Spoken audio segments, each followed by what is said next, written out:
ಜೆಟ್ಲ್ಯಾಕ್ ಪಬ್ನಲ್ಲಿ star ನಟರ party ಪ್ರಕರಣ ಸಂಬಂಧ ಸೆಲೆಬ್ರಿಟಿಗಳು ವಿಚಾರಣೆಗೆ ಹಾಜರಾಗಿದ್ರು.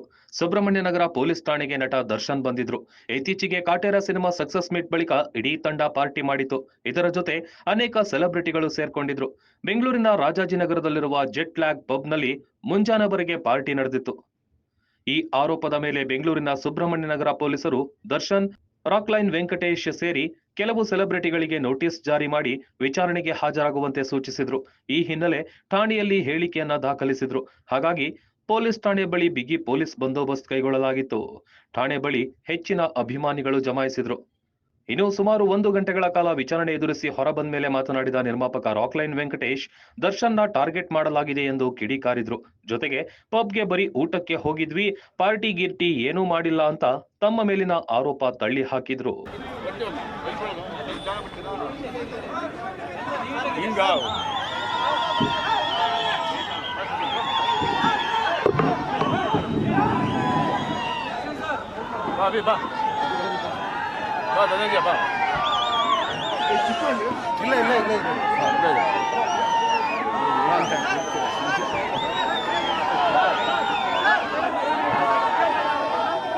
ನಾನೇನು ಹೇಳಕ್ಕಾಗಲ್ಲ, ನೀವು ಹೇಳ್ಕೊಳ್ಳಿ.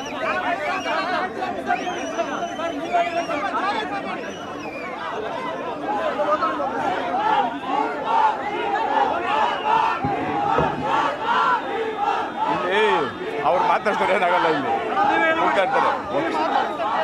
3ನೇ ತಾರೀಕು ಒಂದು ಸೆಲೆಬ್ರಿಟಿ ಶೋನ PVR ಅಲ್ಲಿ ಓರೇನ್ ಮಾಲಲ್ಲಿ ಅರೇಂಜ್ ಮಾಡಿದ್ವಿ. ಮಾಧ್ಯಮದ ಮಿತ್ರರಲ್ಲಿ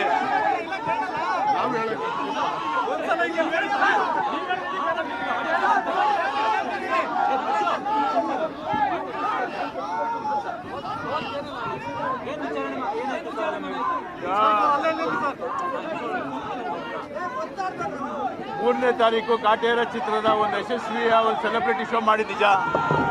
ಅದು ಆ ಸಂದರ್ಭದಲ್ಲಿ ಚಿತ್ರರಂಗದ ಹಿರಿಯರು ಗಣ್ಯ ವ್ಯಕ್ತಿಗಳನ್ನ ನಾವು ಕರೆಸಿದಾಗ ಚಿತ್ರ ನೋಡಿಕೊಂಡು ಹೊರಡುವಾಗ ತುಂಬ ಲೇಟ್ ಆಗ್ತಾ ಇತ್ತು. ನಾನೇ ರಿಕ್ವೆಸ್ಟ್ ಮಾಡಿದೆ, ಎಲ್ಲ ಹೊರಡ್ತಾ ಇದ್ದೀರಾ, ಊಟ ಮಾಡ್ಕೊಂಡು ಹೋಗಿ ಅಂತ ನಾನೇ, ಯಾಕಂದ್ರೆ ತುಂಬ ಲೇಟ್ ಆಗಿತ್ತು ಅಂತ. ದರ್ಶನ್ ಹೊರಟ್ಬಿಟ್ಟಿದ್ರು. ಸೊ ನಾನು ಧನಂಜಯ್ ಅವರು, ಸತೀಶ್ ಆಗ್ಬೋದು, ಅಭಿಷೇಕ್ ಅವರೆಲ್ಲ ಇದ್ದಾಗ ನಾನು ಅವ್ರನ್ನ ರಿಕ್ವೆಸ್ಟ್ ಮಾಡಿದೆ. ಅಲ್ಲಿ ಜೆಟ್ಲ್ಯಾಕ್ ಅಂದರೆ ಓನರ್ ನಮ್ಮ ಜಗದೀಶ್ ಅವರು, ನಮ್ಮ ಚಿತ್ರರಂಗದ ಗಣ್ಯ ಇಯಾಸು ಅವರು ಬಂದಿದ್ರು ನಮ್ಮ ಜೊತೆಯಲ್ಲಿ. ನಾನು ರಿಕ್ವೆಸ್ಟ್ ಮಾಡಿದೆ, ನಿಮ್ಮ ಹೋಟ್ಲಲ್ಲಿ ಒಂದು ಊಟಕ್ಕೆ ವ್ಯವಸ್ಥೆ ಮಾಡಿಕೊಡಿ, ಎಲ್ಲ ಅಯ್ಯೋ ಬನ್ನಿ ಅಣ್ಣ ಅಂತಂದ್ರು. ಏನು ಪ್ಲ್ಯಾಂಡಾಗಿ ನಾವೇನು ಪಾರ್ಟಿ ಮಾಡಬೇಕು ಅನ್ನೋ ಉದ್ದೇಶದಲ್ಲಿ ಇರಲಿಲ್ಲ ನಮಗೆ. ಆ ಒಂದು ಉದ್ದೇಶದಲ್ಲಿ ನಾನು ಇವ್ರನ್ನೆಲ್ಲ ಕರ್ಕೊಂಡು ಹೋಗಿ ದರ್ಶನ್ ಫೋನ್ ಮಾಡಿ ದರ್ಶನ್ ಬಂದರು. ಆಮೇಲೆ ಇವರೆಲ್ಲ ಅವರೇ ಬನ್ನಿ ಅಂತ ಅವ್ರು ಹೋದವ್ರು ವಾಪಸ್ ಬಂದರು. ಬಂದ ಮೇಲೆ ಒಂದು ಊಟದ ವ್ಯವಸ್ಥೆ ಮಾಡಬೇಕು ಅಂದರೆ ಆ ಸಿಬ್ಬಂದಿಗಳೆಲ್ಲ ಹೊಟ್ಬಿಟ್ಟಿದ್ರು ಜೆಟ್ಲ್ಯಾಗಲ್ಲಿ. ಹೋದ್ಮೇಲೆ ಪಾಪ ಅವ್ರನ್ನ ಕರೆಸಿ ತಿರ್ಗಾ ಎಷ್ಟು ಆಗುತ್ತೋ ಅಷ್ಟು ಊಟ ತಿಂಡಿ ಕೊಡೋದಕ್ಕೆ ಲೇಟ್ ಆಯಿತು. ಆ ಲೇಟ್ ಆಗಿದ್ದು ಅಷ್ಟೇ ಹೊರತು ಮಿಕ್ಕಿದ್ದು ಯಾವುದೇ ಥರದ ಊಟ ಮಾಡ್ಕೊಂಡು ನಾವು ಹೊಟ್ಟಿದ್ದೀವಿ. ಒಂದು ಚಿಕ್ಕ ಗಲಾಟೆ ಗಲಭೆ ಇಲ್ಲದೆ, ಅಕ್ಕಪಕ್ಕ ಯಾರಿಗೂ ತೊಂದರೆ ಆಗ್ದಂಗೆ, ಮತ್ತು ಸಾರ್ವಜನಿಕರಿಗೆ ಏನು ತೊಂದರೆ ಆಗುತ್ತಾ ಎಲ್ಲ ಥರದ್ದು ಗಮನ ದರ್ಶನ್ ಅವ್ರು ಕೇಳಿದ್ರು, ಯಾರೂ ಆಗಿಲ್ಲ.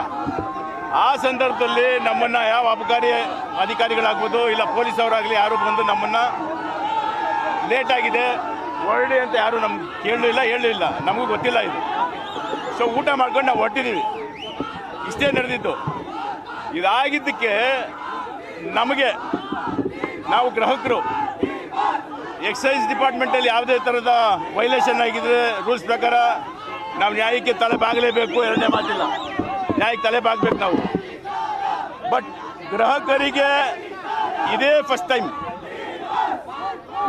ಟೈಮ್ ಗ್ರಾಹಕರಿಗೆ ನೋಟಿಸ್ ಕೊಟ್ಟು ಠಾಣೆಗೆ ಕರೆಸಿ ಈ ಥರ ಒಂದು ಸ್ಟೇಟ್ಮೆಂಟ್ ತಗೋಬೇಕು ಅನ್ನೋದು ಎಷ್ಟು ನಮಗೆ ಗೊತ್ತಿಲ್ಲ. ಅದು ಅಂದರೆ 1 ಗಂಟೆ ಮೇಲೆ ಬಾರಲ್ಲಿ ಕೂತ್ಕೊಂಡಿರೋರಿಗೆಲ್ಲ ಇಲ್ಲಿವರೆಗೂ ಎಷ್ಟು ಜನಕ್ಕೆ ನೀವು ಈ ಥರ ನೋಟಿಸ್ ಕೊಟ್ಟು ಕರ್ಸ್ಕೊಂಡು ಸ್ಟೇಟ್ಮೆಂಟ್ ಮಾಡಿದ್ದೀರಾ ನಮಗೆ ಗೊತ್ತಿಲ್ಲ. ಅದನ್ನು ನೀವೇ ಕೇಳ್ಕೊಳ್ಳಿ, ಮಾಧ್ಯಮ ನೀವು ಕೇಳಬೇಕು, ಅದನ್ನು ಮಾಧ್ಯಮನೇ ಕೇಳಬೇಕು ನೀವು, ಆಯಿತಾ?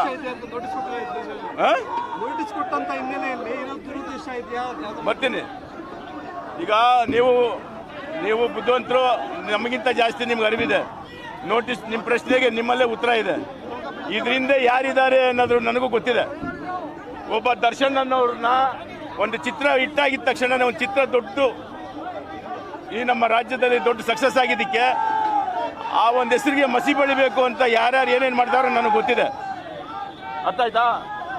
ಇಂಥ ಒಂದು ಈ ಸಂದರ್ಭದಲ್ಲಿ ಒಂದು ಚಿತ್ರ ಯಶಸ್ವಿ ಆಗದೆ ಕನ್ನಡ ಚಿತ್ರರಂಗದಲ್ಲಿ ತುಂಬ ಮುಖ್ಯ. ಅಂಥ ಒಂದು ಸಂದರ್ಭದಲ್ಲಿ ಒಬ್ಬ ದರ್ಶನ್ ಮೇಲೆ ಯಾಕೆ ಟಾರ್ಗೆಟ್ ಮಾಡಬೇಕು ಅನ್ನೋದು ನನಗೆ ಗೊತ್ತಾಗ್ತಾ ಇಲ್ಲ. ಇದರಿಂದ ಯಾರಿಗಾರ ನನಗೆ ಗೊತ್ತಿದ್ದು ನಾನು ಹೇಳಕ್ಕೆ ಹೋಗೋದಿಲ್ಲ. ದಯವಿಟ್ಟು ಇದನ್ನು ಇಲ್ಲಿಗೆ ನಿಲ್ಲಿಸಿ. ಅದು ನಿಮಗೂ ಗೊತ್ತು, ನನಗೂ ಗೊತ್ತು, ಇಡೀ ರಾಜ್ಯ ಜನಕ್ಕೆ ಗೊತ್ತು. CRPC 160 ಅನ್ವಯ ನೋಟಿಸ್ ಕೊಟ್ಟಿದ್ರು. ನೋಟಿಸ್ ಅಲ್ಲಿ ಒಂದಷ್ಟು ಅಂಶಗಳನ್ನ ಪೊಲೀಸರು ಮೆನ್ಷನ್ ಮಾಡಿ ಎಲ್ಲರ ಹೆಸರಿಗೆ ಕೊಟ್ಟಿದ್ರು.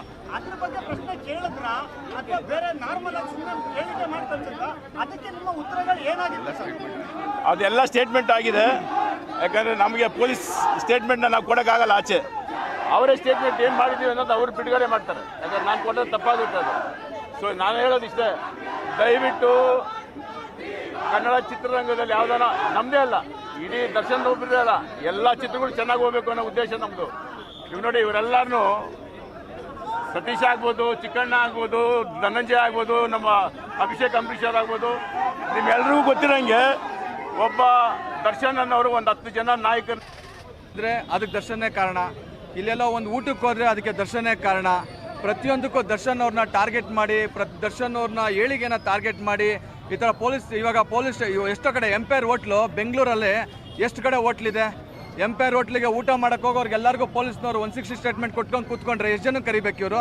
ಯಾಕೆ ಎಂಪೈರ್ ಹೋಟ್ಲನ್ನ ಇಡೀ ಬೆಂಗಳೂರು ತುಂಬ ಬಿಟ್ಟಿದ್ದೀರಾ ಹಂಗಾರೆ?